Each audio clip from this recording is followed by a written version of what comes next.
Si Ferdinand Martin Romualdez, abogado, negosyante, politiko, at pinsan ni Pangulong Bongbong Marcos. Siya ang ikatlong anak ng dating Leyte Governor at Ambassador Benjamin Romualdez at Juliet Gomez. Ang kanyang ama, minsang kinilalang ika-30 pinakamayamang tao sa Pilipinas ng Forbes, pero inakusahan ng PCGG na kumukuha ng ill-gotten wealth. Siya ay nag-aral sa Cornell University at UP College of Law. Noong 1995, pinamunuan niya ang mga foundation ng kanyang pamilya.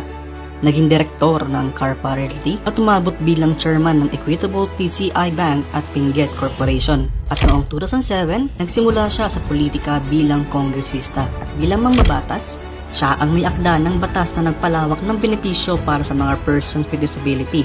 Pinakasalan niya si Yeda Marie Kettlesvit, dating Miss International Philippines. Sila ay may 4 na anak. 2 sa kanila, sina Marty at Andrew, ay lumusong na rin sa politika. 3 ulit siyang nahalal bago pansamantalang natalo sa Senado. Bumalik siya sa Kamara noong 2019. Ngunit kontrobersyal din ang kanyang boto laban sa renewal ng prangkisa ng ABS-CBN noong 2020.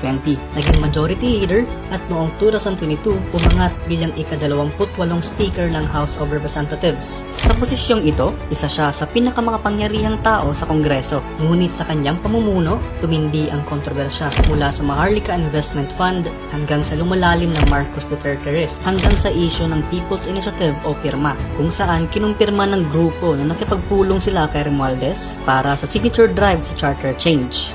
Habang lumalakas ang kanyang impluensya, dumami rin ang kanyang mga kritiko. Ngayong 2025, sumabog ang aligasyon ng Ghost Flood Control Projects. Isinangkot ang kanyang pangalan, bagay na mariin niyang itinatanggi. Hindi ako kailanman tatanggap ng suhol, giit niya. Sa edad na 61, nagbitiw si Martin Romualdez bilang speaker upang ibalik ang tiwala sa Kongreso. Ngunit ayon sa Malacanang, kahit magbitiw, maari pa rin siyang maimbestigahan. Isang makapangyarihang pangalan na ngayon ginigiba ng kontrobersya. Tanong ng bayan, ito ba ang kanyang pagbagsak o panimulang pagbabalik?